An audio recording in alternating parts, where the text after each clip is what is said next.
Coming up on this episode of the Roundtable. These are people who will go to the ballot box and vote no matter how depressed and intoxicated and alone they are. After this, there is no turning back. You take the blue pill, the story ends. You wake up in your bed and believe whatever you want to believe. You take the red pill, you stay in Wonderland, and I show you how deep the rabbit hole goes. Shut this podcast down right now. Burn this podcast. Everybody out of the studio. Burn it down.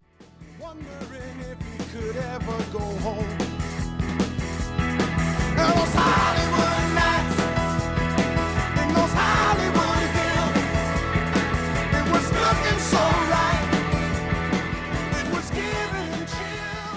Well, welcome everyone once again to the Editors and Publishers Roundtable of the American Mind. I'm your host, Ryan Williams, president of the Claremont Institute and publisher of the American Mind and the Claremont Review of Books.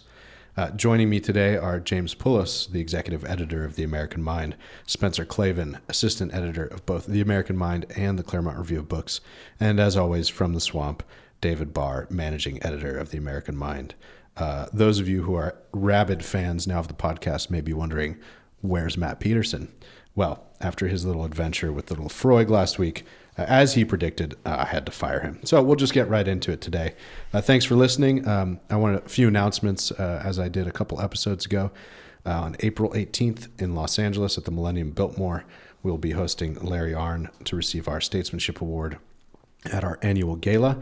You can go to claremont.org/events to check out that. And with that, let's get into the show. Stand on Spies. All right, gents. Well, we thought we'd start today with a discussion of a piece we just put up on the American Mind, a very important piece from our own senior fellow, longtime contributor both to the Claremont Review of Books and now the American Mind, Angelo Codevilla. The essay is called Abolish CIA and FISA, How to Defend the Republic Against the Deep State. And this is an interesting piece. It's sort of in a theme of Angelo's. He's written before for the Claremont Review of Books about the political nature and misconceived origins of the CIA and the need for real reform of the intelligence community, with the CIA sort of at the center of that. But this new piece is more comprehensive in a way and gets into issues of FBI malfeasance and really the odd and disconcerting coalescence of the politicalness of both a good portion of the FBI and the CIA. Angelo's main point has been for a long time that these are not just neutral experts in national security. They're in fact, in many ways, partisan actors, and that's a bad and unwelcome development, especially for a self-governing republic. James, what do you think about all this? You've certainly written on the intelligence community before, both here at home and then its octopus-like nexus as it spreads across Five Eyes, etc. Well, that's right. So, the Steelman version of the deep state is good argument is simply that, if things go off the rails because democracy actually sucks and is an unreliable form of government, especially in an age of profound decadence, what you need are sort of bloodless technocrats who have committed to a lifetime of sitting in cubicles, making sure that papers are filed in the right place, right? People who are like sort of the next best approximation to machines. And they can kind of keep the wheels on the wagon as, painstakingly over generations, the Republic regains its lost virtue. So that's, I think the strongest argument in favor of a permanent intelligence apparatus, right, staffed with, frankly, like middling T, like dedicated desk jockeys. So there's an argument there. What Codevilla is giving us is, I think, the strongest version of the opposite argument, which is actually no, if what you care about is maintaining a republic, then what you don't want is to hardwire what is basically a quasi-hereditary patronage class of functionaries who actually can't perform the original task that they were built into the system to perform, which is quote unquote, keeping the nation safe. He's sort of sucking up valuable, actionable intelligence from around the world, collating it all in one place, digesting it in a way that others can't. And then, of course, all important, issuing forecasts about the horrible things that are around the corner that we need to be aware of. If that organization or that network of individuals, people, institutions can't perform that function, gradually fails to perform that function, if there's a lack of accountability or if they're under political pressure from inside to actually not perform that function, then what they're going to do is they're not going to go away. They're just going to stop doing that job or trying to do that job, and their energies are naturally going to route into the direction of pleasing those who are already in power, making sure that their turf is unmolested, making sure that their budget items continue to expand, covering up for their mistakes, shifting burdens and shifting blame whenever something that they should have seen they didn't see. And then ultimately turning their energies, because after all, these are people who quote unquote want to make a difference, turning their energies toward adjusting domestic policy and influencing public opinion instead of doing what it was that they were supposed to do with regard to foreign affairs. When that happens, you have two options, more or less. One option is to downplay the ill effects of that transformation over time.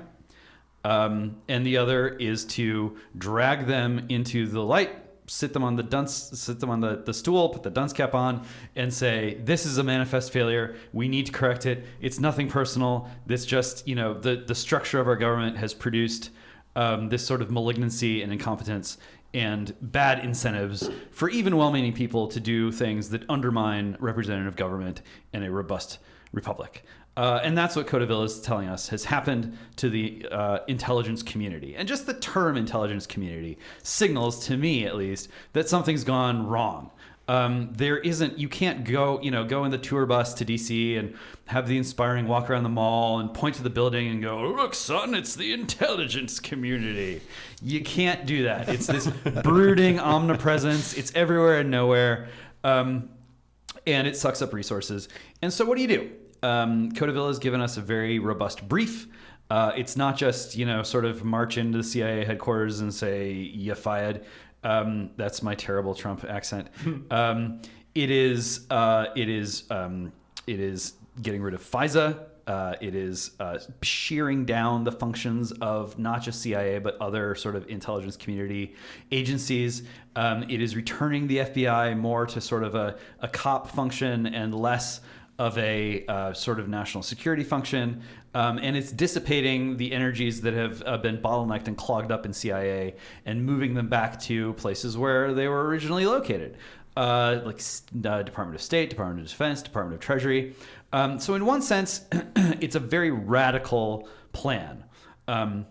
Radical in the sense of going to the root of the problem rather than radical in the sense of, having crazy eyes and like bird's nests in your hair and waving around like a torch in the night.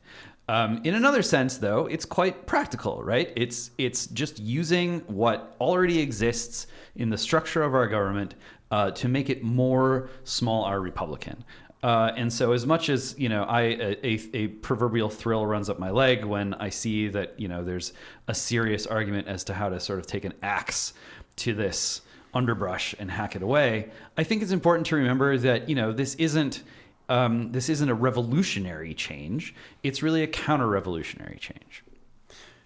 What you say at the end there, James, for me really gets at the heart of one of the things that this piece helped me, I think, to crystallize something that I've been thinking about for a long time and that's been in the air for a long time, but that hasn't really been put in quite such clear terms as it is in Angelo's piece. There's a thread running through this piece, I think, about expertise and the nature of expertise and the position it occupies in our national conversation and the way it is defended when attacked. There's a line very early on in this piece.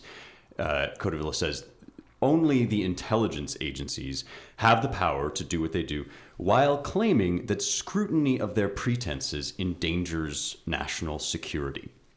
And this, to me, really strikes at the heart of what has been behind the kind of the British people are sick of experts, as I think it was Michael Gove who said this global reaction against the managerial class and their defending of themselves by saying that they are the people who have studied whatever issue is on the table in the most possible depth, and therefore they are the people who have the right to say what should or should not be done. It is a good thing, in my view, for there to be extremely skilled people whom we endow and trust to spend their whole lives looking into a certain issue. In this case, in the case of the intelligence agencies, national security and so on. It is a good thing to have academics whom we entrust to look into a very narrow area of history and say, wow, you've spent your entire life looking at this, and therefore, what do you have to tell me?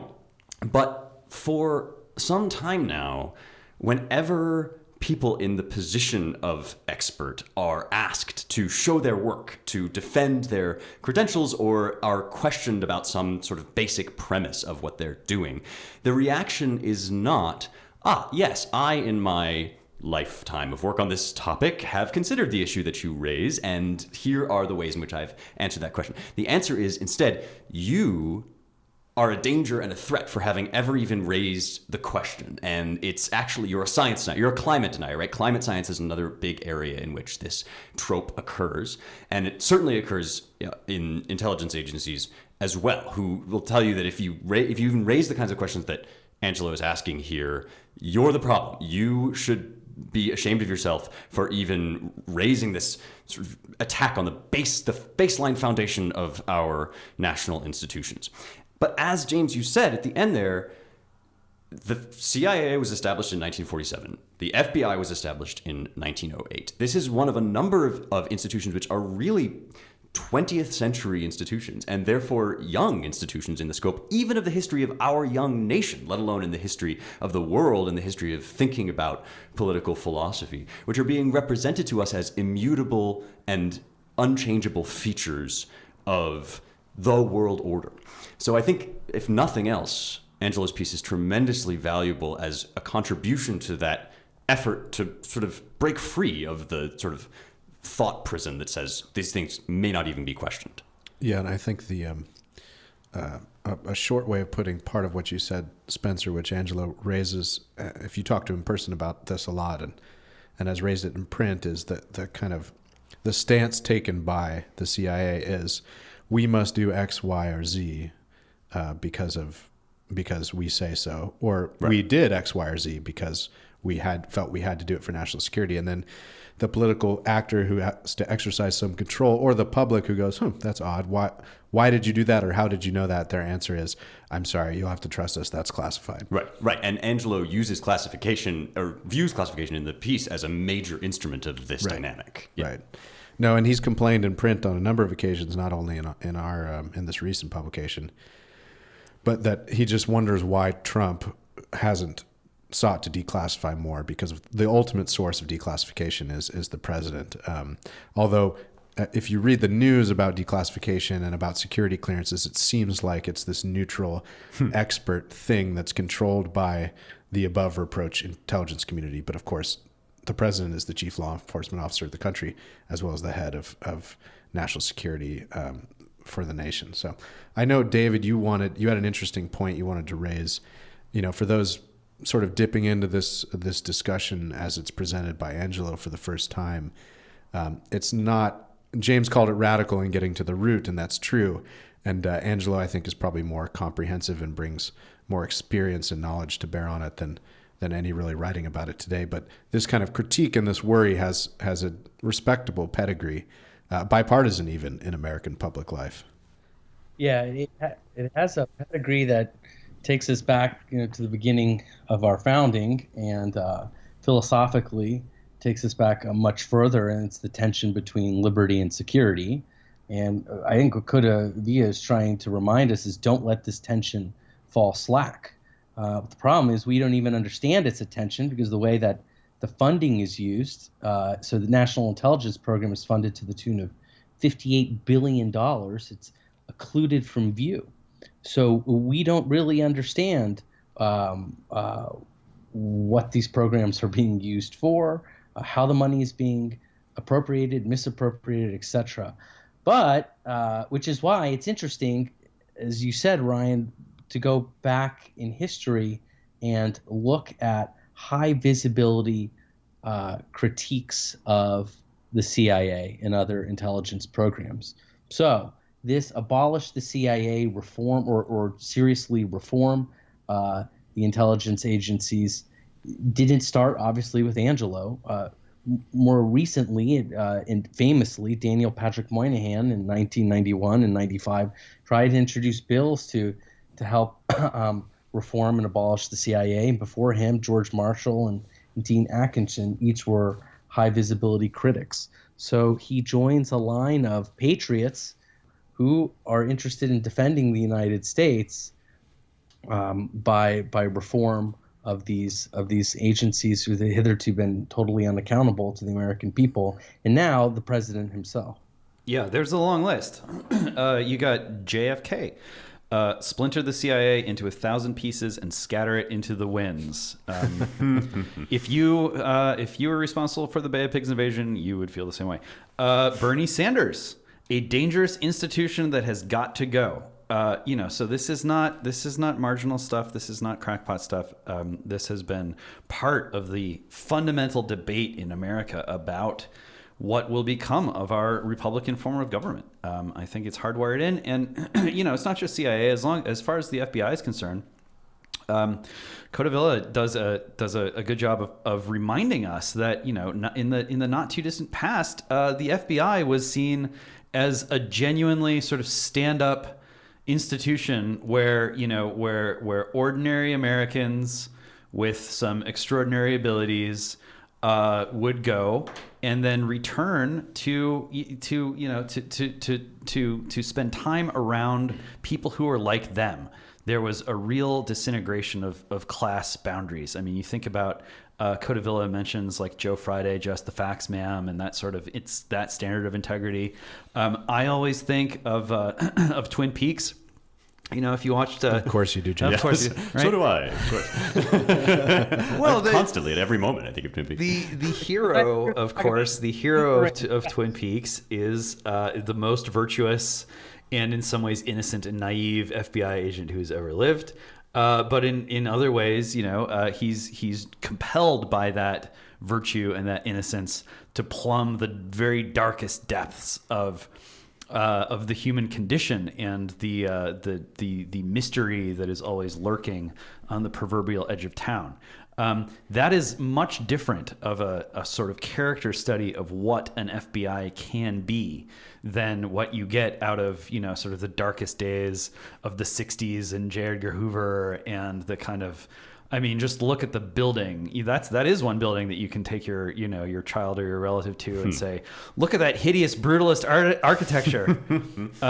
That's where the FBI lives, and that's the building that was named after J. Edgar Hoover. I think that those who see a call for the radical reform or elimination or paring down of the intelligence community as an attack on sort of bureaucratic virtue are even wrong in that regard.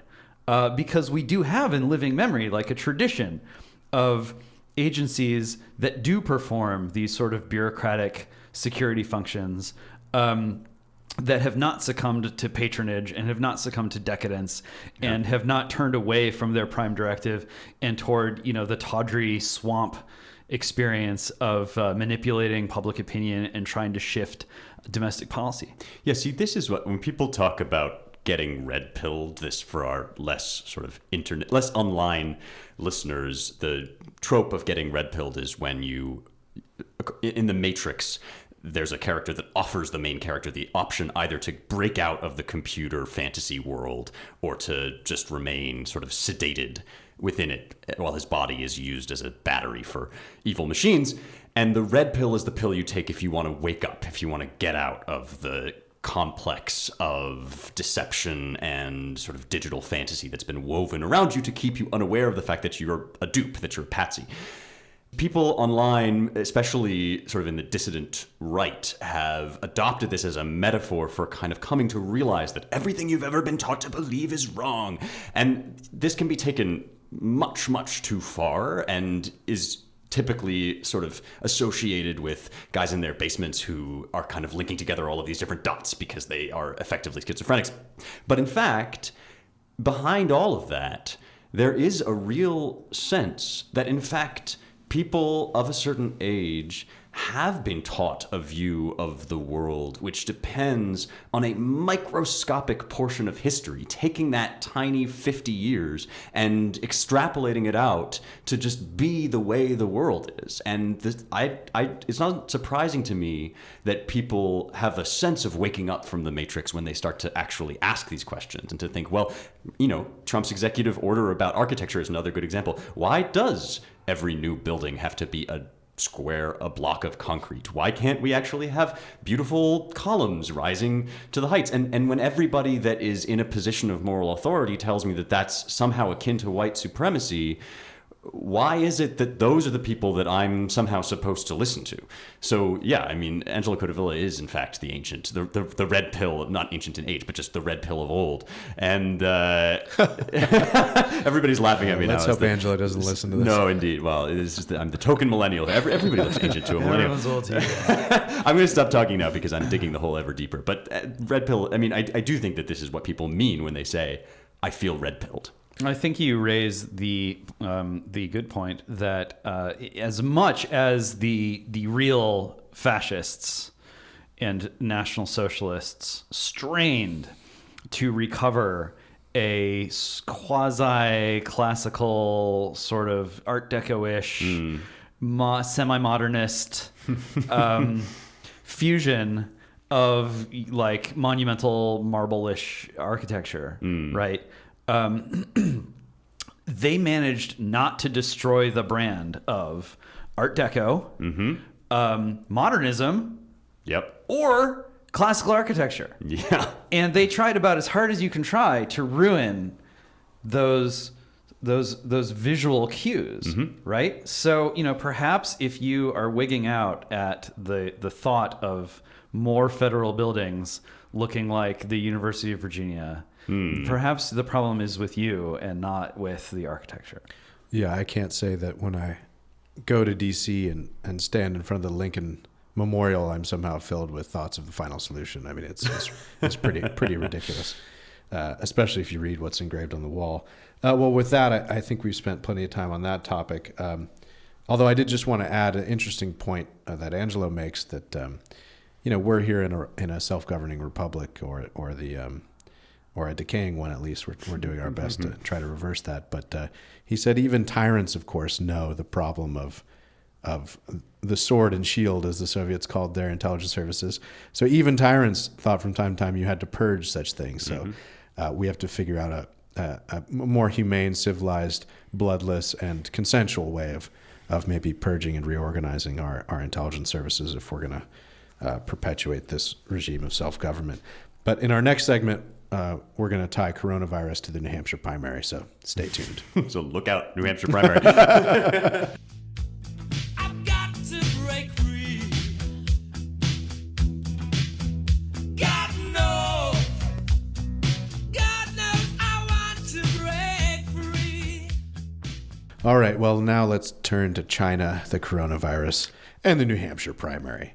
We'll land this plane, don't worry. No, we needed a way to bring up both topics. But the coronavirus first, let's start with, I saw an encouraging just little data point today, speculating that perhaps it looked like there was some hope that no new cases had arisen lately in China. So perhaps they've contained it. Although any information, of course, coming out of that black box should be taken with many, many grains of salt. But we published...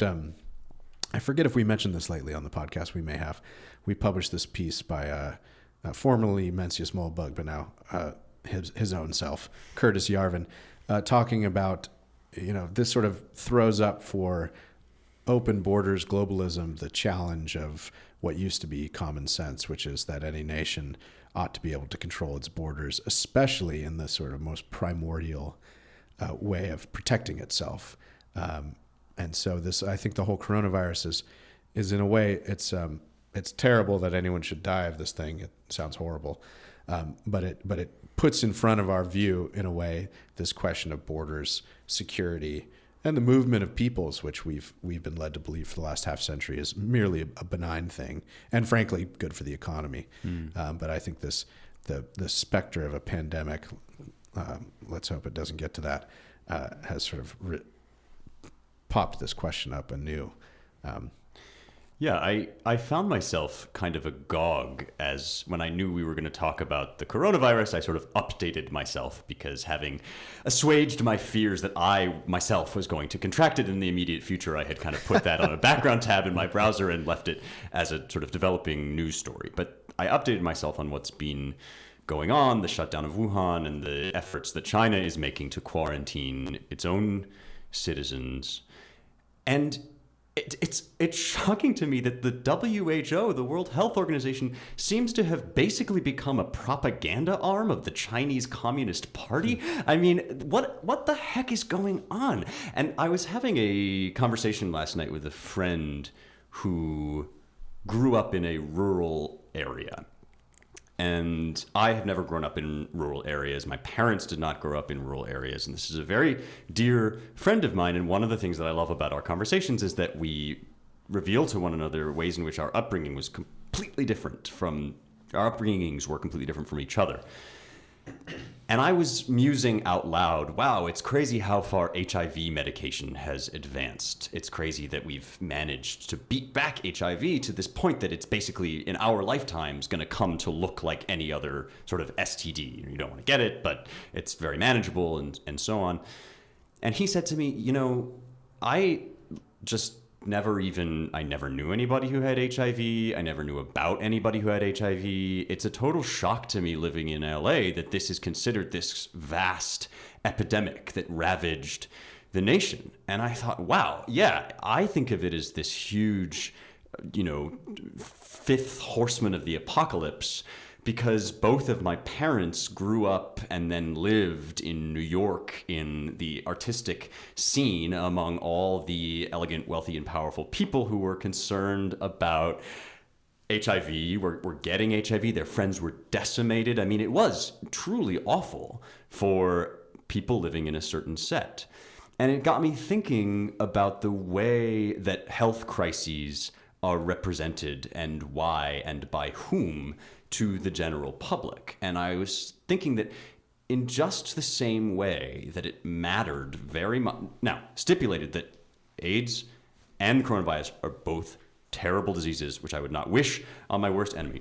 In just the same way that it mattered very much to powerful people with microphones that HIV be represented to other powerful people with money as a vast national health crisis that needed to be addressed now, and so was addressed very swiftly vis-a-vis within my lifetime.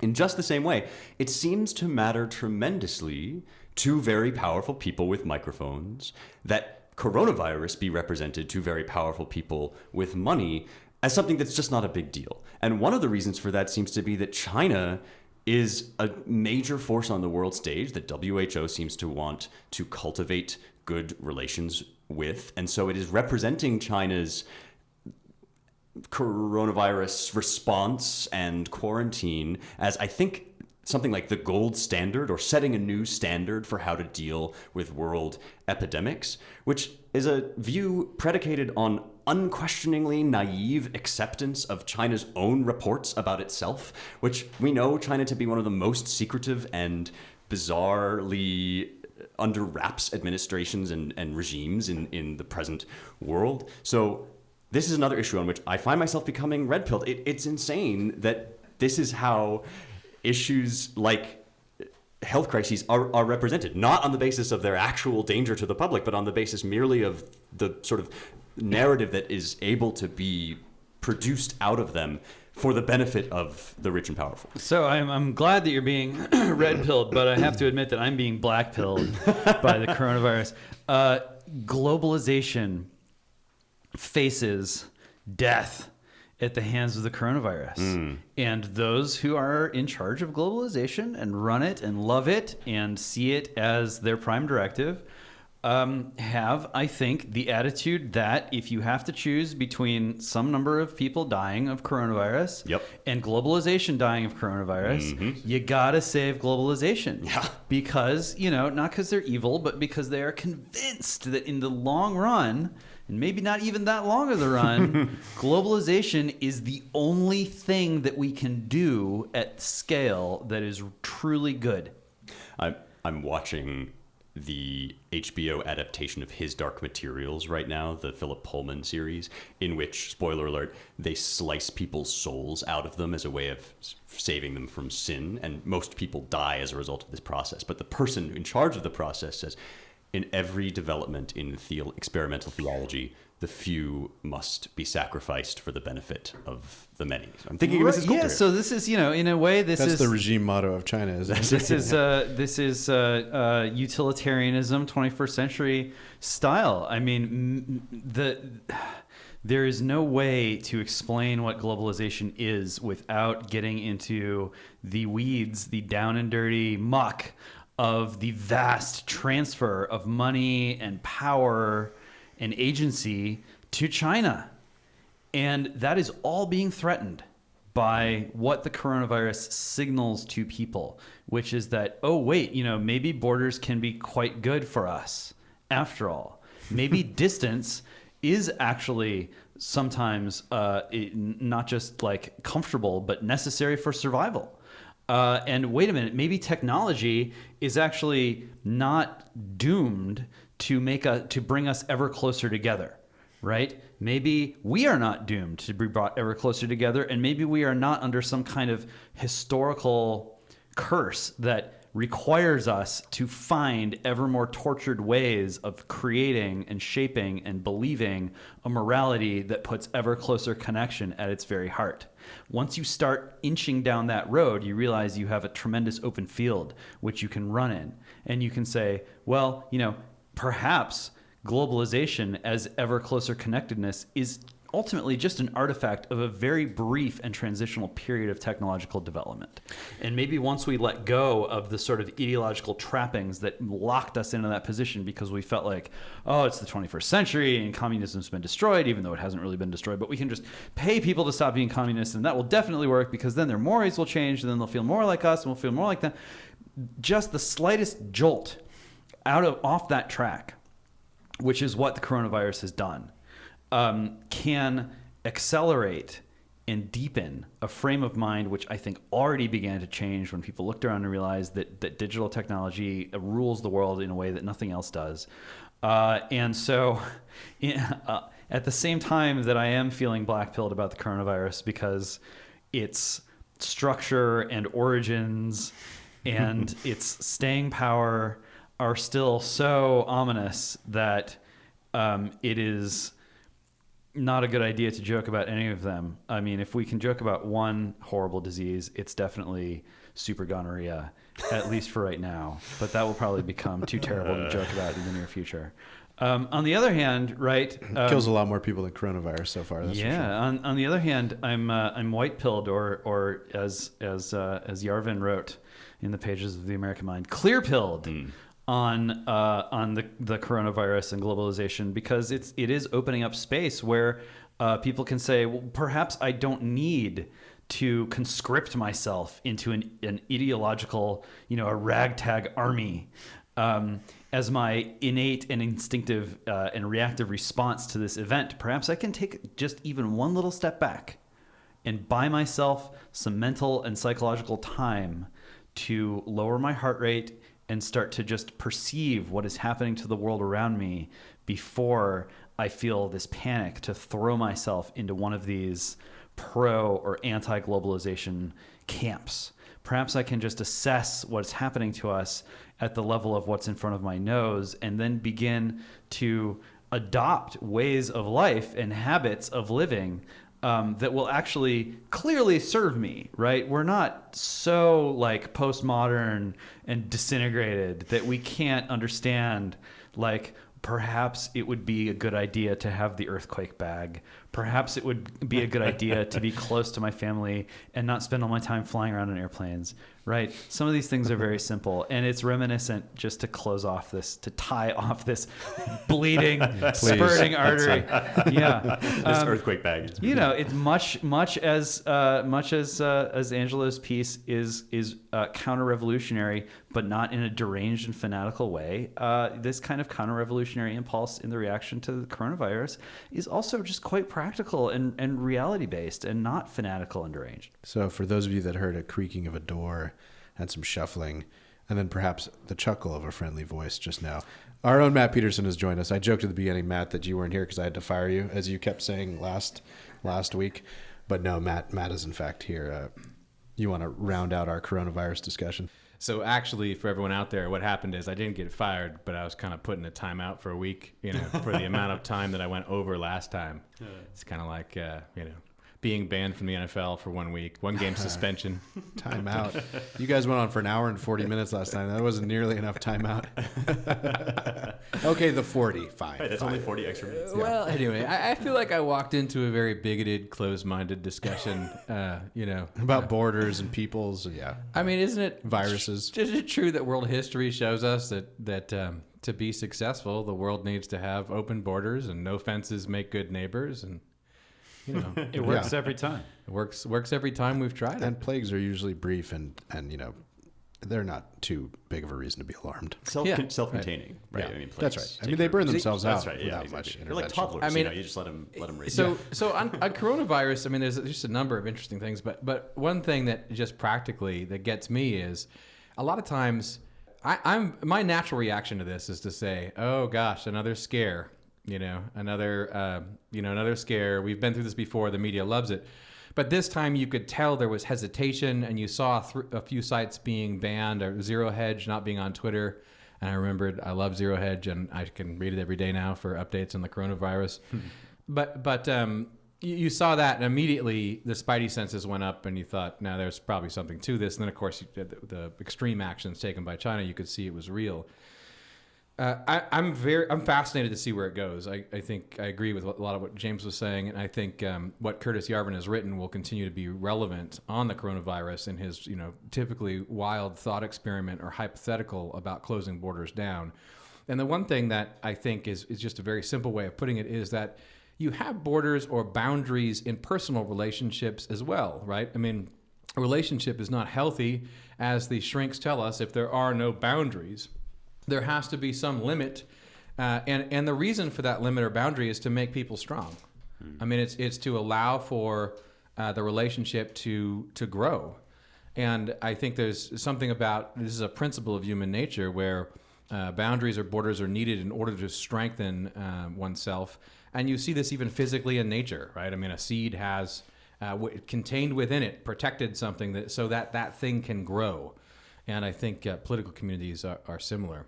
But obviously, the political philosophy of the coronavirus will be with us for a while yet, I think. I joked at the beginning of the segment, Matt, before you got here, that we were going to tie together the New Hampshire primary with coronavirus. I was joking, of course, but let's move on to New Hampshire because it's just sort of too much fun. And I'll just lead with everyone who's a political horse race junkie. That primary was yesterday as we're recording here now on Wednesday. But Joe Biden now, despite 3 runs over the course of a career of 40 years, has yet to win a single delegate in a presidential contest for the Democratic Party. Now, amongst this field, Joe's kind of lovable in his own hateful way, but so I don't want to rag on him too much. Much like coronavirus. No, but the results are Bernie, Pete, Amy, Elizabeth, and then Joe. I mean, Joe didn't even stick around for the closing party in New Hampshire. He went down to South Carolina for his launch party in a primary that he desperately needs to win to stay in this thing. But it looks like a dead man walking to me. We have a fun Pete Buttigieg clip to play in a minute, but I just wanted to get everyone's reactions to this. This sort of, it's a moderate off in a way between Buttigieg, Klobuchar, and Biden, although Biden really the lesser party to that threesome. Forgive that phrase. And then, but with Bernie edging out everyone for the win in New Hampshire. Shut this podcast down right now. Burn this podcast. Everybody out of the studio. Burn it down. Nevada and South Carolina will be interesting as we head into Super Tuesday, but New Hampshire was interesting as well. Well, it's hard not to talk about, in spite of it all, it's hard not to talk about Pete Buttigieg. I've decided that the time in my life has come as a Californian to begin practicing Zen Buddhism. And I've done this by contemplating fact... Wait, I'm sorry. You just dropped that like it was nothing, you know? Everything is nothing. The goat scream emerges. That's an existential goat. For both. And in fact, I would encourage all of you in studio and across this great nation and around the world to enter into the Zen mindset by contemplating the contradiction, the ineffable contradiction. That there can be such a thing as a fun Buttigieg clip, but there is no such thing as fun Buttigieg. There's nothing fun about this human at all. And yet, through the magic of the internet, so many things that he does and says become fun. And I think it is a revealing marvel that the magic of the internet takes this homunculus. Exactly. That is exactly. That word should have been applied to him a long time ago. And transforms him into a clown. Wow. Well, It's a little harsh, that's James. wow. But, still wrapping my head around that one. Homunculus would be a Trump tweet if Trump knew what the word homunculus meant. But I actually think that relevant to what you're saying, James, is Trump's tweet about New Hampshire last night, which I want to read in its entirety, except that I don't think it fully lends itself to being spoken rather than seen. Trump writes out in his sort of phonetic way, Buttigieg, which I imagine must be how Trump himself says. Oh yeah, when he says it, he did this whole thing where he's like Buddha edge. Yeah. Right, which is on masterfully. I mean, truly, every now and then Donald Trump tweets a masterpiece, and this is a masterpiece because Buttigieg is actually pronounced on Buttigieg's own Twitter feed. His bio explains how you're supposed to pronounce it. So Trump is trolling this, while also he goes on to say Buttigieg is doing pretty well tonight, giving Crazy Bernie a run for his money. I know, it's masterful. Very interesting, and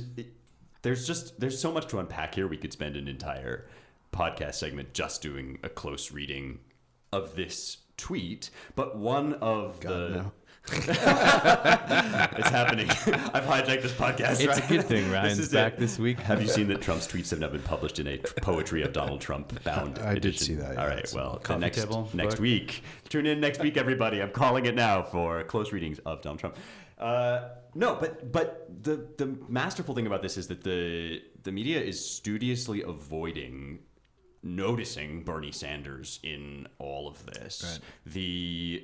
The kind of moderate off, the normie off that Buttigieg is having with Biden and Klobuchar is really good for them because it makes them into their own little hermetically sealed sideshow, while with equal weight, one candidate is sort of outpacing them, or at least giving them all a run for their money as a compelling media figure. And I think that ultimately, I mean, this is, I think this is shared opinion among the wise at this point. I mean, all of this is pushing them to push Mayor Pete, or what did Trump call him?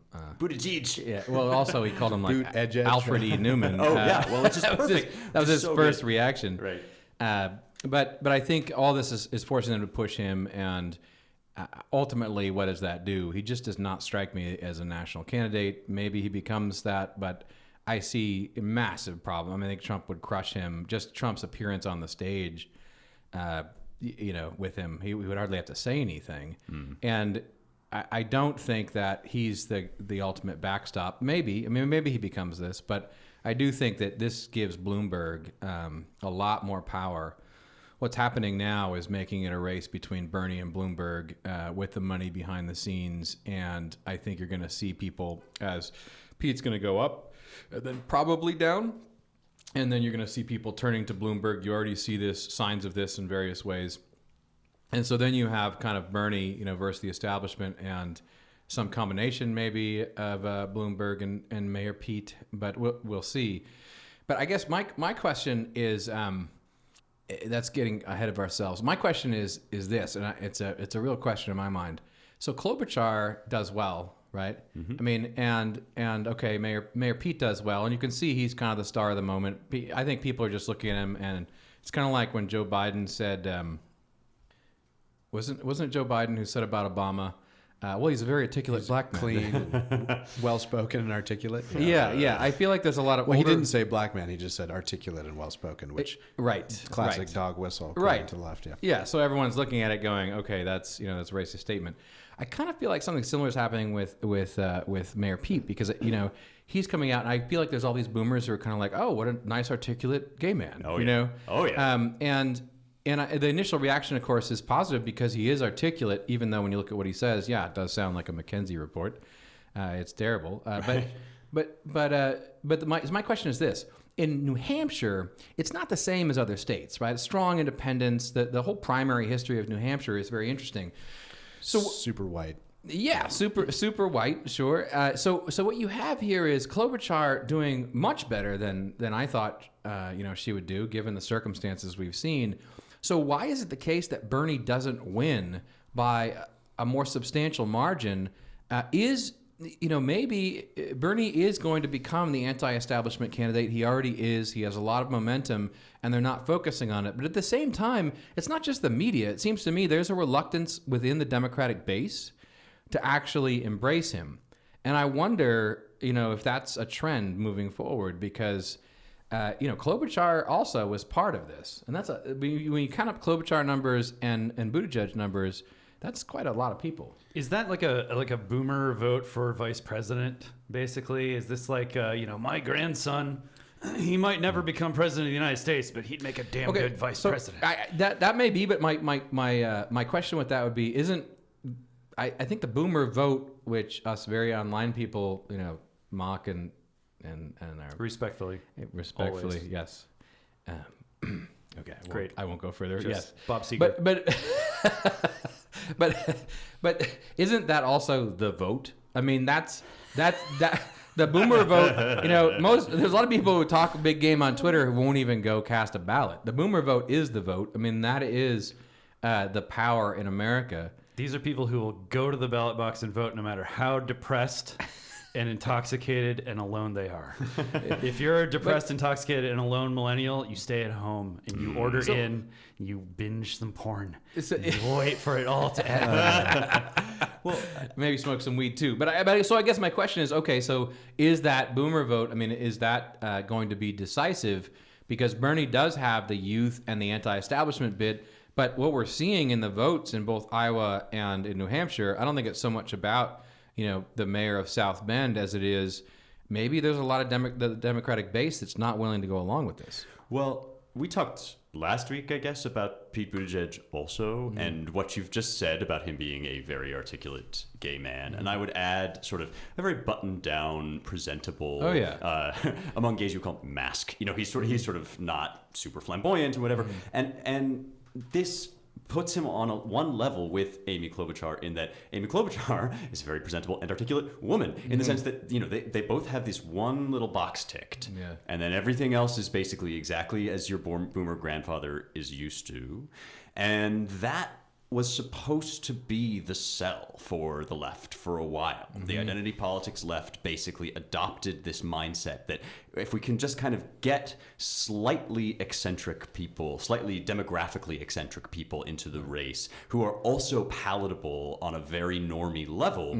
then that'll be kind of our great win over the Republicans, who are all straight white males. Which, again, no longer true, but at least that'll be our narrative. Bernie Sanders, on the other hand, despite his advanced age, represents a much younger contingent of the Democrat Party who, like the young contingent of the right, just want to take the bumpers off, take the training wheels off, go up against, just do everything you possibly can to fight the system. And I do think that is basically the choice we're looking at play out. And the problem is that the Bernie Sanders is one person with a very compelling message, and everybody else is just a normie with one identity politics badge. And that's not Spencer, particularly helpful. can I prevail upon you against about 30% of my better judgment? Oh, dear. To just very quickly break down for us how to process these sort of scurrilous rumors, I guess, that Pete Buttigieg is actually a mask with a beard. Ah, right. Okay. I would be delighted, and that's probably why this was against your better judgment, to articulate for you. Indeed. Where's the screaming goat when we need him? If we could just play constant goat screams. Thank you. For the next, say, minute and a half, if you guys in the producer's booth could just play goat screams uninterrupted over what I am about to say, I think that will achieve the desired effect. So, as a part of the internal debate on the left about how we want our minorities to present, within the gay community, or the part of the left that is interested in weaponizing homosexuality for their own political ends as a kind of totem of their tolerance, there is a debate about just what gay people should be trying to do and how they should be trying to represent themselves. And as I think I said last week, one model for that, which is actually an older model that prevailed in my youth and before I was born, was gay people are just like you. We are basically normal and want to live in picket fenced houses and do not transgress the boundaries of gender norms in any other way than our sexual preferences and romantic practices. But as the identity politics train has barreled ceaselessly down the track, far beyond any station at which it once promised to stop, that narrative has completely morphed into a narrative of troubling and problematizing the very ideas and boundaries of gender performance, a la sort of Judith Butler, this famous academic who wrote all about gender being a kind of construct, and that has now become the kind of vanguard of the left. And so for that segment on the left, there ought to be anybody to really qualify as representative of the gay experience ought to be not only interested in sleeping with people of the same sex, but actually demonstrably transgressive of every possible gender norm, ought to be on that stage with a feather boa, dancing and lip syncing to whatever drag performance he or she or Z may have chosen. And Pete Buttigieg very manifestly is not trying to win that vote and to play that game, which is why, people are out there, queer theorists on Twitter are out there saying, actually, he's probably straight. Because according to what queer has come to mean, he actually is straight. He's not queer. He's not that thing. Well, and he's a CIA agent. Also that, right. No CIA agent is queer. They're mutually exclusive categories. That's my answer to your question. That's the tweet. That's the tweet. Goat scream. Okay, but just real. I mean, that was actually very interesting. I would like to ask just around the table, or for anyone who wants to answer. Let me simplify the question. In 2016, the Republican base rebelled against its leadership, the establishment, as we say, and elected Donald Trump, and essentially Trump hijacked the party. Within the Democratic base, is it possible for Bernie Sanders to do the same? In terms of the base, I know the establishment is going to try to destroy him, and probably we've only seen the beginning of what they're going to attempt and to accomplish. But do you think, just at the round table, around the table, do we think that the Democratic base is ready, or that a majority of them are willing to give the finger to the establishment by nominating Bernie Sanders? I think it's possible. It depends on the turnout amongst 30 and under. A demographic which does not traditionally vote in very high numbers. I read something about the Sanders people having knocked on 150,000 doors in New Hampshire. I don't know if it was yesterday alone or what, but it was, they have an army of volunteers, and that's easy in a small state. But a place like California, where Bloomberg is quietly hoovering up endorsements from mayors across the state, because he has endless amounts of money. I don't know. It'll be interesting. I saw this morning that Nate Silver is predicting on Twitter that for us political science nerds, this is very exciting, but chances of a brokered convention go up and up and up. Oh, yeah. But I don't know. We'll see. And I'll just, as an aside, everyone else can answer that quickly, but I just wanted to insert here. We don't have to comment on it. But Bill Kristol, continuing his long record of victory piled upon victory, he and his folks with a 6-figure budget, according to the New Hampshire Journal, they joined in to try to encourage some independents who would normally vote Republican in New Hampshire to vote in the Democratic primary to try to stymie Bernie. But he failed yet again. We'll talk a little bit more about Kristol in the next segment. But James or Spencer, do you have any thoughts on that?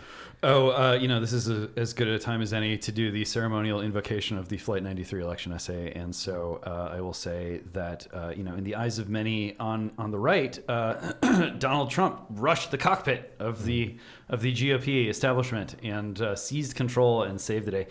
I think there's a similar sentiment on the left that they feel as if, if they get stuck in this sort of decadent boomer loop of quasi-nostalgic Buttigiegian rhetoric, that things are not going to end well for them, and that they need to just sack up and unleash the Sanders and charge the cockpit of the party. I mean, look at what happened in Iowa. Look at the party leadership.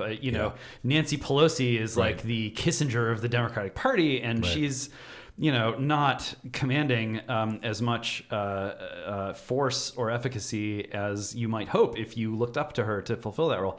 So I think there is a great longing for Sanders to be a Trump-like figure in the sense of clearing the field and sort of pulling up on the throttle or the controls. I'm not a pilot. I don't know what these things are. So the azimuth changes a little bit. You don't pull up on the throttle, Jason. That's okay. Changing gears. Yes. Short answer to your question. Yes. Yeah. I think that everything James just said is true. Except the throttle part. Except the throttle. Well, everything, metaphorically, everything James just said is true. And I think they're going to bring down the hammer at the convention. I think the Democrat Party is more of a machine than the Republican Party, and that they are going to broker this away. Just in a sentence, I mean, that's very interesting, and I'm curious of what our audience thinks about this as well. My own thought is, I know I don't know enough to make the call, but my own thought is, yes, it's very possible that Bernie gains the momentum among, quote unquote, moderate Democratic voters, and they decide we're going to give our establishment the finger. And that's as explicit as it has to be. That's what happened with Trump, regardless of the denial in D.C. So I think it's possible, but I'm not sure because A, the Democratic Party establishment is stronger, and B, Bernie is a tough sell. I mean, Trump wasn't some outlying political party, and he didn't have the negative associations for boomers that that Bernie has, even on the Democratic side. So interesting. I just want to, with all the boomer bashing going around, I just want to state for the record that some of my very good friends are boomers. And contrary to what Spencer said, my grandfather is not a boomer. My father is a boomer, Spencer. Some of our grandfathers were part of the greatest generation. So, But, once again, the intergenerational factionalism here on the American Mind Roundtable comes out in full force. Well, we spent quite enough time, I think, on coronavirus in New Hampshire. We'll see what we can tie into South Carolina next week. But let's move on to our final, well, not our final section, but our section number 3.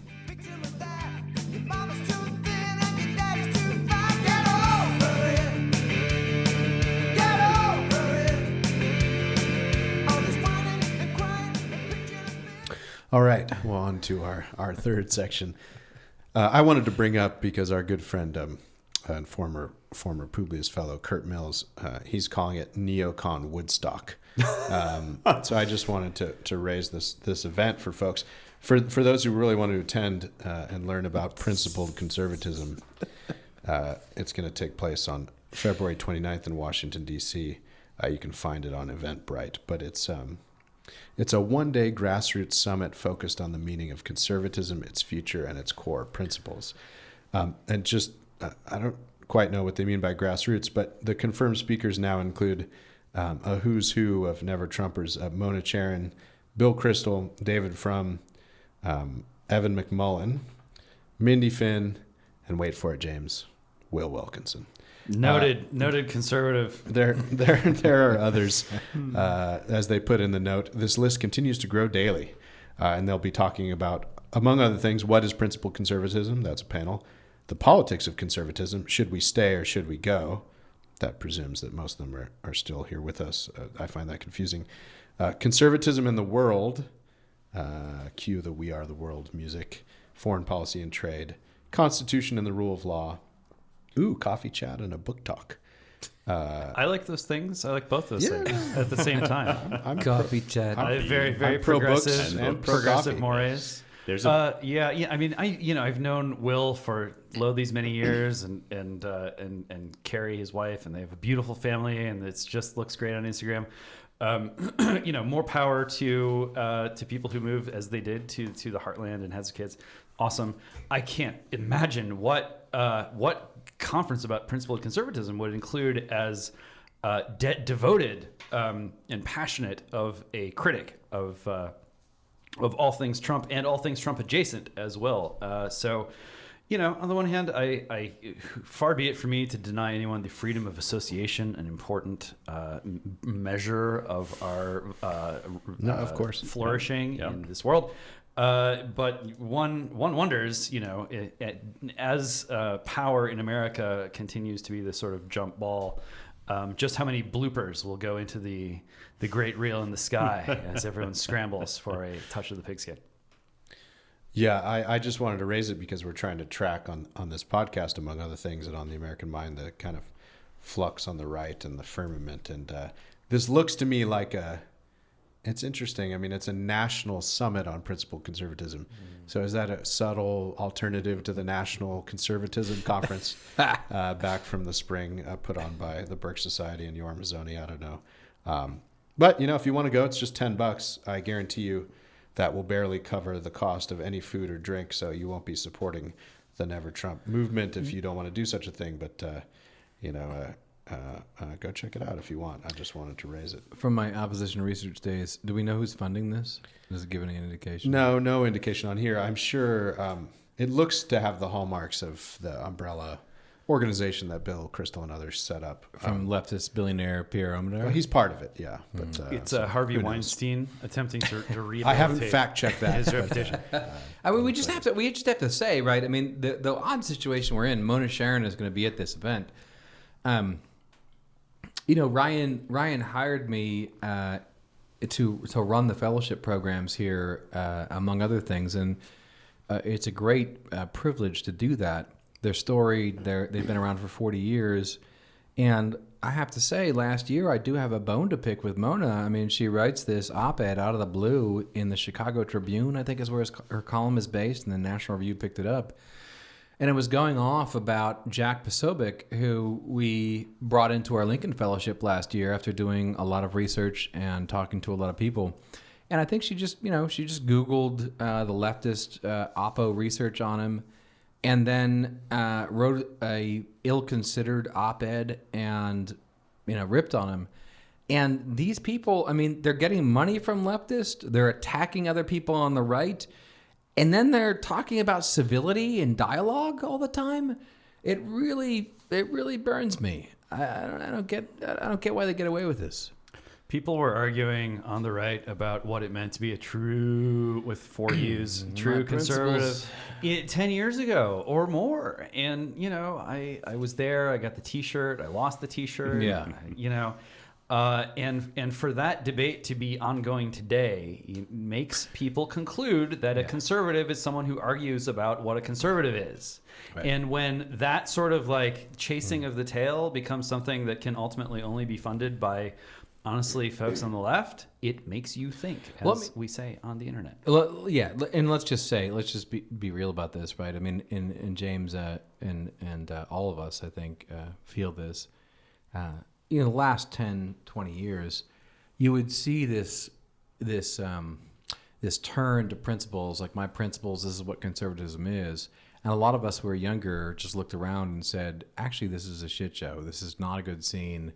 You guys are way off the rails. You don't understand what's going on. And so everyone had to find a way to cope with that.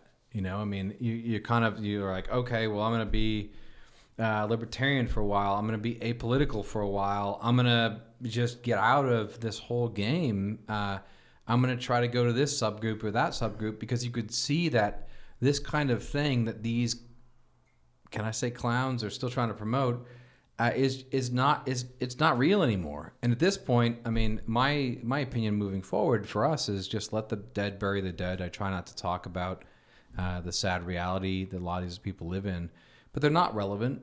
And this conference is sad. In my opinion, this is completely irrelevant conference. I guess, I mean, we'll judge how sad it is when we see the content. Yeah, I'm going to judge it now if I can. Well, I mean, that's a prudent remark, but I'm going to go ahead and predict. I gotta say, Matt's out on a limb. Briefly, that deep down, I'm a real softie, and I've seen ups and I've seen downs in my life, and I know sometimes you try as hard as you can, you commit everything you got, your family's at stake, or your reputation, or your identity. That's right. And things just don't pan out, and you kind of have to make the best of a terrible situation. Yeah. And this is a hard conversation to have in a couple different ways, but like folks, need to accept that, like, just because your life project has disintegrated doesn't mean that you have to just like sit down in the ashes of what was and try to cover your nakedness.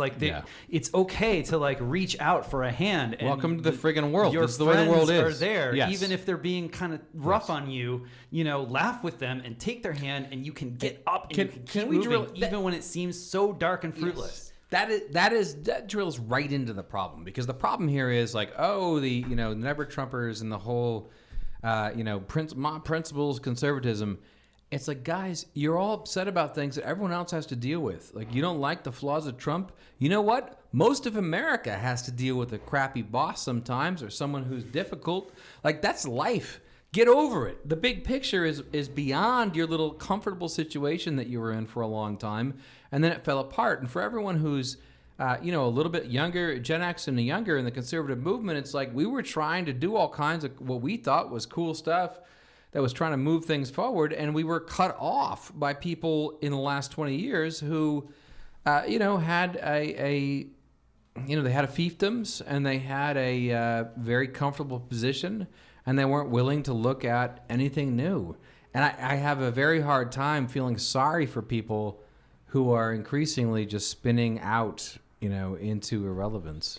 This actually... Oh. Yeah, no, I just interrupted you again to apologize for interrupting you the last time, Spencer. Oh, no, please, never apologize for interrupting me. It's always for the good of the podcast, I think, as the previous segments have demonstrated. However, I do think this is actually one region in which these generational distinctions that we're always laughing about do matter somewhat, because my perspective on this sort of thing is maybe somewhat different, given that really what I am is a very recently minted grad student who is kind of entering into this world and surveying a landscape without the several years of history that James alludes to kind of be aware that these fluctuations come and go, and people are on top, and then they make a wrong call, and they tend to dig in their heels, and that seems to me profoundly human. I recognize myself in it,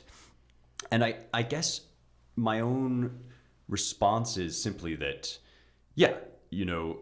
Trump shook up a lot of preconceived notions that were working very well for people, and I have friends of my own acquaintance who are still not really ready to say, do you know what, I got this wrong. And actually, I can say on this podcast, like, I got this wrong. I didn't vote for Trump in his first election.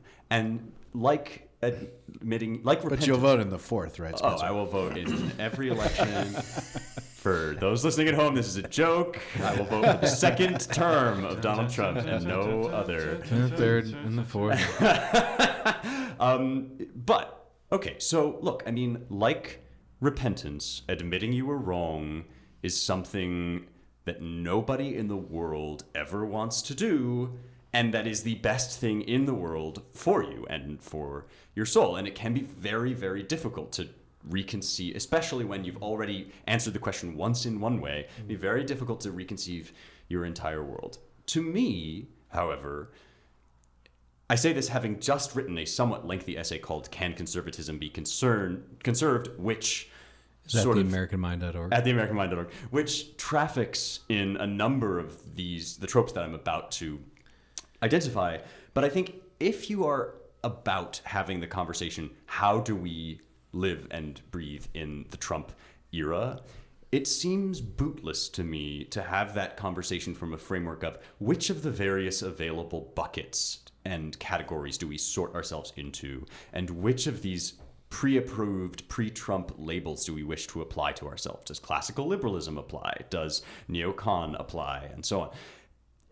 Any kind of conversation that you have on that level, I think needs to be had in terms of, look, there are certain realities about the world around us. For example, Trump's demonstrable success, not only in winning the presidency, but in shaping the economy, in dealing with our enemies overseas, and so on. And even if you wish to be a voice that continually reminds us that, yes, he is really kind of a reprehensible individual, and yes, he does make all sorts of gaffes in the eyes of our opponents and so on, I guess I just feel as if having a conversation about which coalition you're in is sort of navel-gazing when you could be having a conversation about what your response is given what's going on in the world.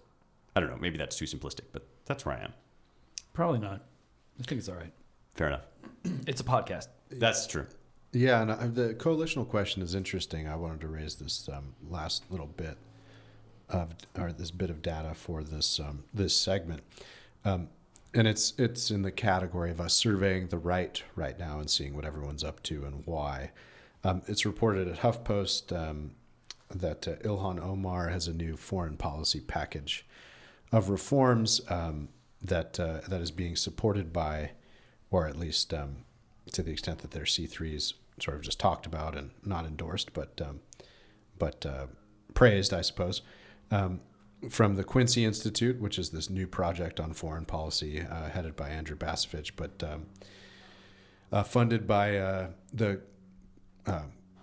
funded a bit, not the whole thing, but funded some in startup funding by the Kochs and George Soros, and now I guess Cato has endorsed this package. I just found it interesting. It's sort of a weird bedfellows moment, because in the HuffPo piece, Ben Rhodes, of course, is praising it, the former creative writing graduate student who became a national security whisperer for Obama and the press. And Rhodes says the following: whatever Ilhan Omar does is going to be caricatured by the right wing. Check. I think we just did that. Yeah, delighted. We're happy with glee. We We're can having so much more oblige fun Ben than these people. anytime. Frankly, whatever Democrats do, even a centrist Democrat, is going to be caricatured by the right wing, I think. The best way to answer that is to be substantive, and what he has in mind by way of substance, I think, is answered in the last poll quote from Rhodes, 10 paragraphs later or so, to end the write-up, which is, she's establishing a new progressive baseline for how Congress should assert itself in this space.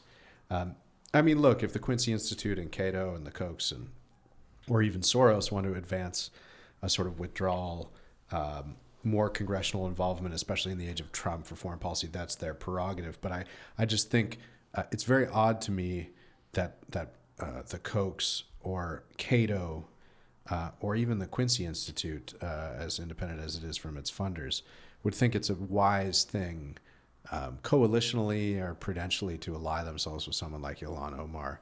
I mean, some of our friends at the American Conservative thought it was ridiculous that there was some neocon hit piece on the Quincy Institute a couple weeks ago about them being maybe a little anti-Semitic or trading in anti-Semitic tropes about Israel's influence in foreign policy. And yet now they think, so they denied that. Basovich said it was ridiculous on cable news and elsewhere.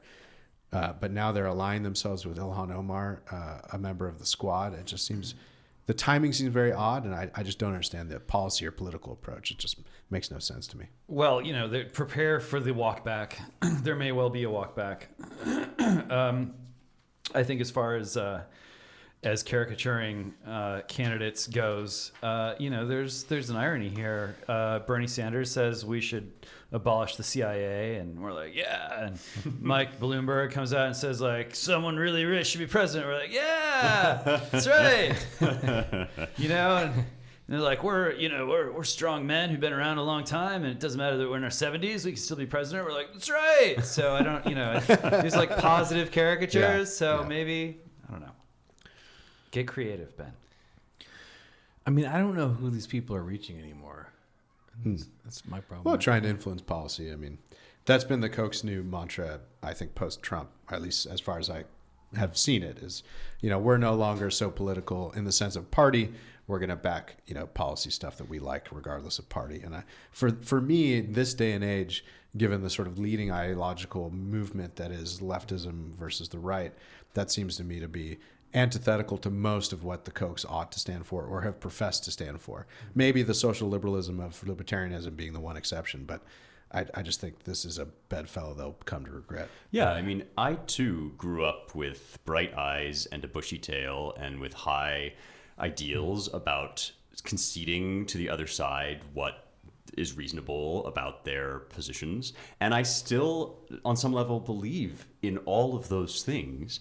But you simply cannot deny that those principles have been systematically weaponized against us for decades now to prevent us from saying what is so manifestly true, which is that many of the Democrat Party platform positions are simply evil per se. I mean, the position on abortion, which we were chatting about over Slack, is itself wholly evil. And there's no compromise. There's no compromise between sort of not killing babies and killing them really up to their full term.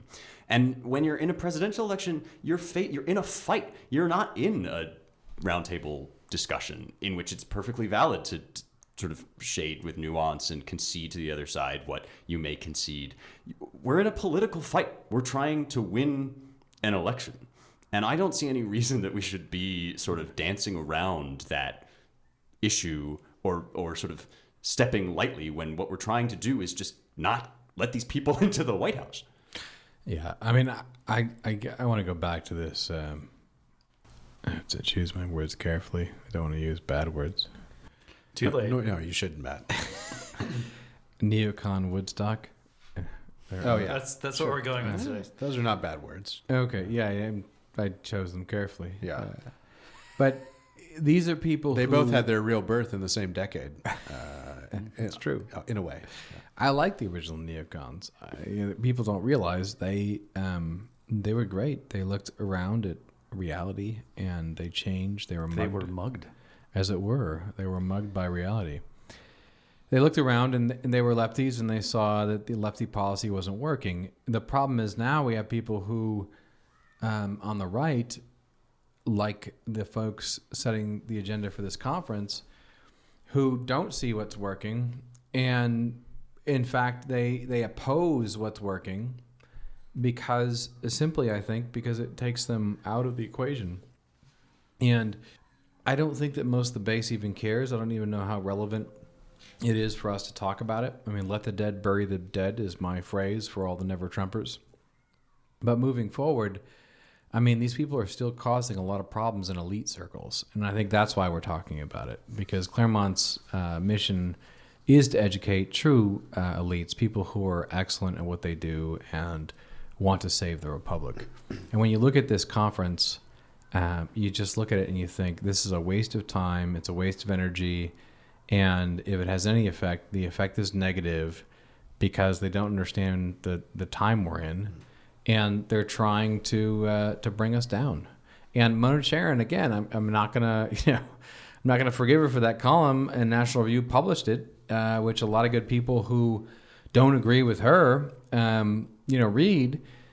I mean, you're attacking fellow conservatives because they're trying to build the next generation, educate the next generation of people who understand what time it is and want to reform the right and win for the next generation. Mm-hmm. Well, I won't be charitable to Mona Charen, but I will say there's a subset of the Never-Trumpers, of course, and we know many of them, some are friends, who come to this sincerely, and it's not just that they've lost influence and are desperately trying to get it back. But I think, sadly, human nature being what it is, that's true for a large component of it. So with that, I think we'll roll into our last segment where we can have a little fun very briefly because we're well over time.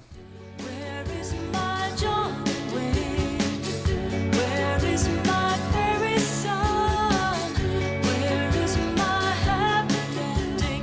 Where have all the cowboys gone? Working people have it harder and harder these days. And we believe that things will get better when workers of the world unite. Was that that's surprisingly clear audio for a rally from the 1930s in the Soviet Union? Oh wait, that was the Oscars, which was on Sunday night.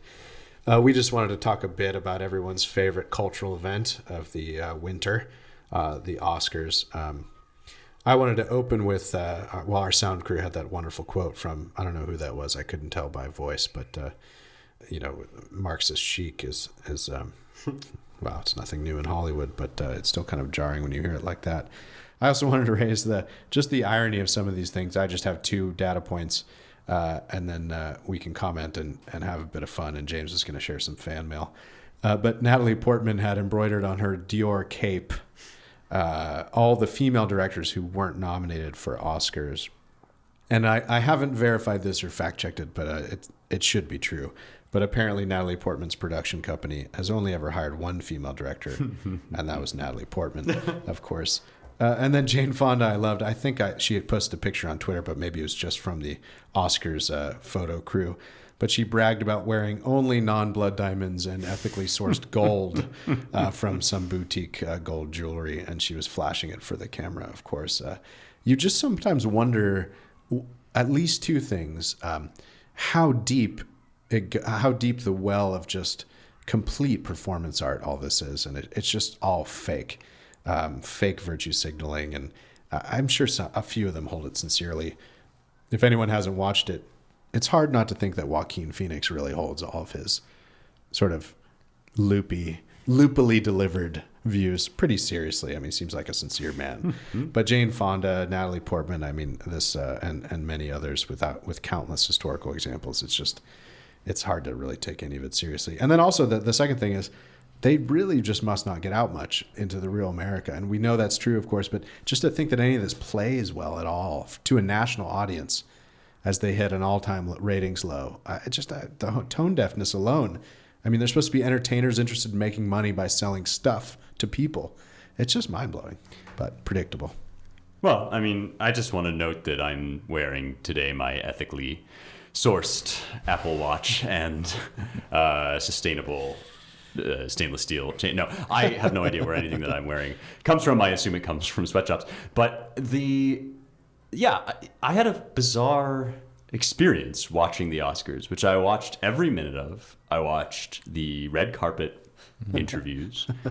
My boyfriend loves them and watches them every year, and we watched them together this year, and I enjoyed myself. You guys are a walking cliche, it sounds like. It's actually... well, returning... We're stereotyping. That's right. Returning to our conversation earlier about various ways... You're determined not to be considered masks, right? That's right. Doing our best to escape that designation. For the record, Josh is not my beard. We are actually dating. I mean, I was raised with these trappings of the old world. I react viscerally to them with exactly the emotional reactions that my televisual overlords wanted me to react with, and will probably live my whole life experiencing them this way emotionally and enjoying the Oscars and ordering pizza and sitting around and watching it. On the other hand, as an intellect, insofar as I am an intellect, I cannot help but recognize that they are representative of a world order which is not only on its way out, but is already out. And we don't even really grasp it fully. So that what you say, Ryan, is completely true. Nobody is watching. A very small percentage of the country is watching these people and thinking anything other than this is ridiculous and cringe, including myself. Right. And I think my experience might actually be representative of a certain reaction to this kind of thing, which is, yeah, I will enjoy it. I will enjoy nostalgically the cultural artifacts of my youth, and I will also watch delightedly as they spiral into ever greater obsolescence. Right. You were watching with a great sense of Schadenfreude. Exactly. Yeah. I want to think James has a lot to say, but I do. Professor Senator Peterson wants to reserve a certain period of time to talk about the Oscars at the end of this. Yeah, James, you had graciously submitted some listener feedback while we were recording. Not live, of course, but would you like to share? Yeah, we've got comments in the chat. Remember to subscribe and stream this podcast. Smash a like. Will Upton wants to share the insight that even if the job of YouTube creator is sustainable, the character development of YouTube creators might not be desirable. Owen Brennan suggests, speaking of the Oscars, that Parasite winning Best Picture tells us more about the morality of Hollywood than the quality of South Korean filmmaking. Rather harsh burn. Chris Rufo sends a link to... documentary filmmaker. Sends us a link to the 7-Eleven Four Loko locator map, which is another blessing of our digital age. Speaking of digital, Bonnie Cavusi wants to quote Peter Thiel here in his review of Ross Douthat's book, The Decadent Society and First Things. Thiel says, we've been in such a long bear market for ideas. The Overton window is so uncomfortably narrow. He would be long ideas more than at any other point in the last 50 years. So ideas still not dead.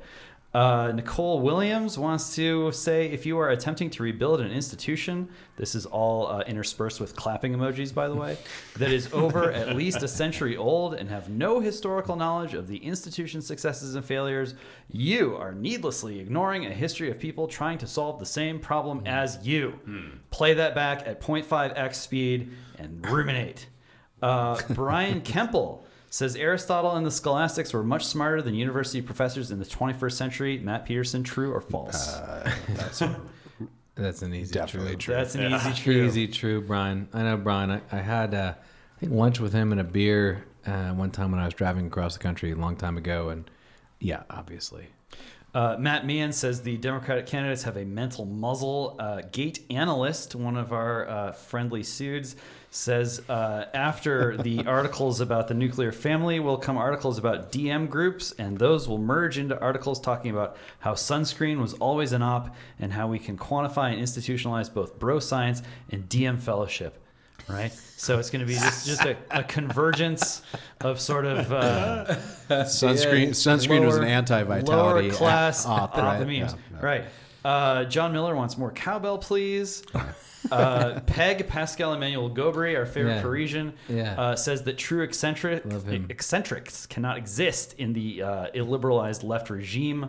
Bloomberg's Joe Wiesenthal responded to that there's no such thing as a rebel in New York City, which may now be true in the post-Sex in the City age. But we're rebels. We are not in New York City. To which Chris Arnaud, author of the powerful book Dignity, replied that tourists in Times Square being mocked are New York City's true rebels.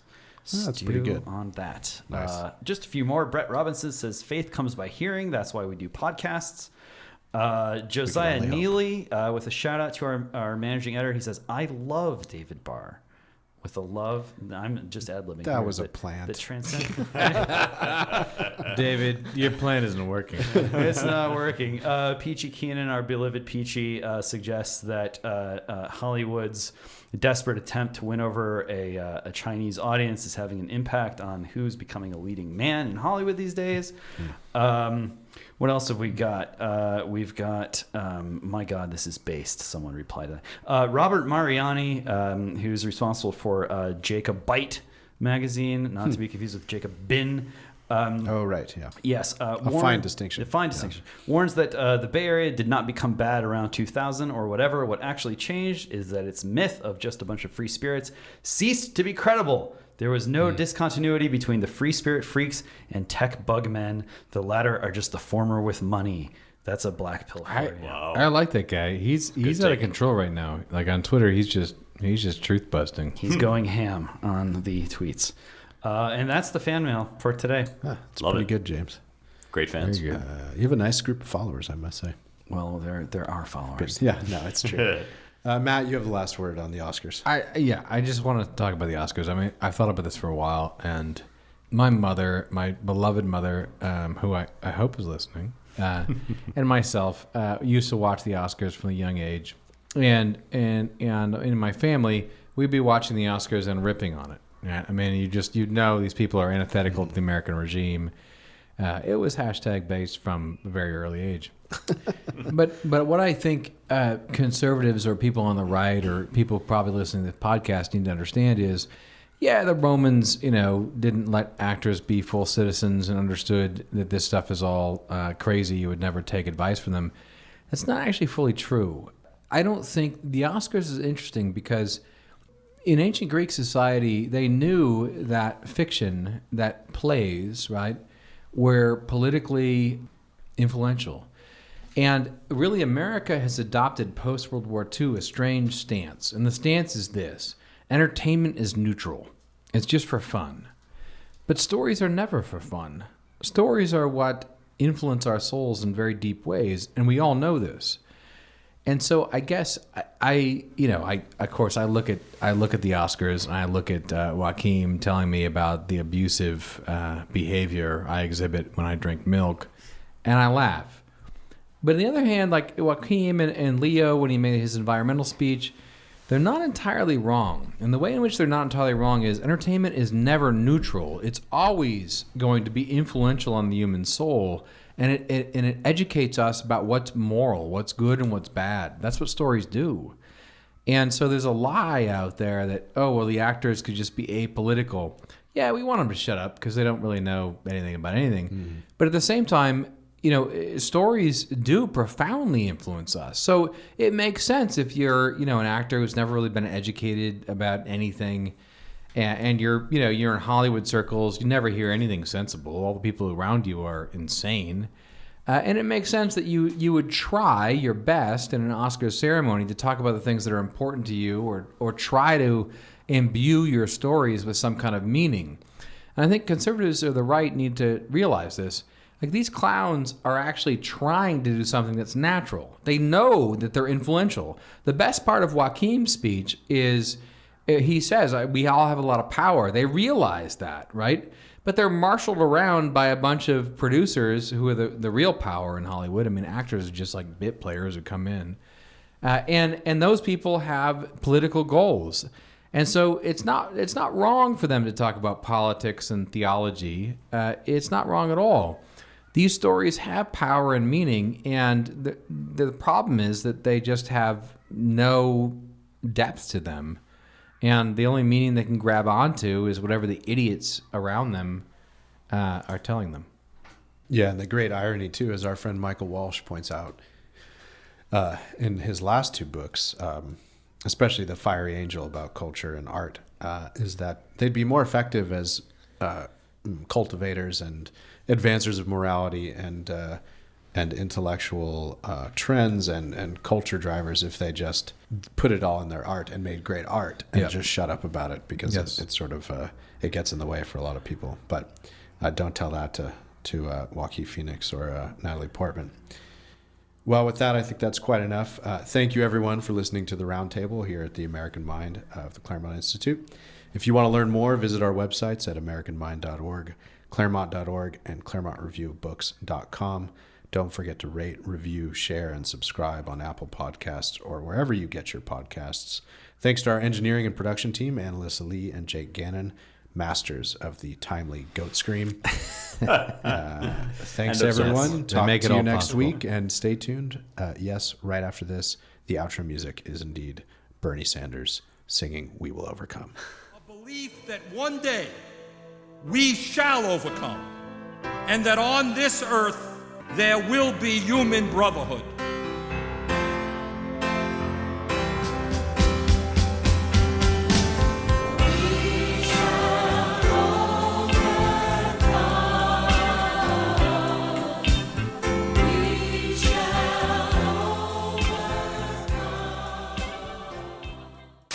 You guys should take a picture of us now. now. We're just grooving to this. Yes, I feel it in my soul. Yes. I've got my manlet of Coca-Cola. I've got my big boy sippy cup. I've transcended age. Darkness falls across the land. The midnight hour is close at hand. Creatures crawl in search of blood to terrorize y'all's neighborhood. Is that Tales from the Crypt? That is Vincent Price's bit at the end of Thriller. You know, it's funny, sometimes American journalists talk about how bad a country is because people are lining up for food. That's a good thing. In other countries, people don't line up for food. The rich get the food and the poor starve to death.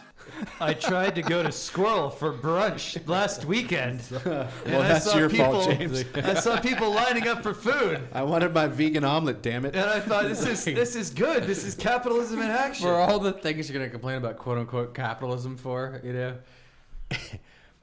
food has not been a problem for capitalism, actually. It really hasn't been a problem.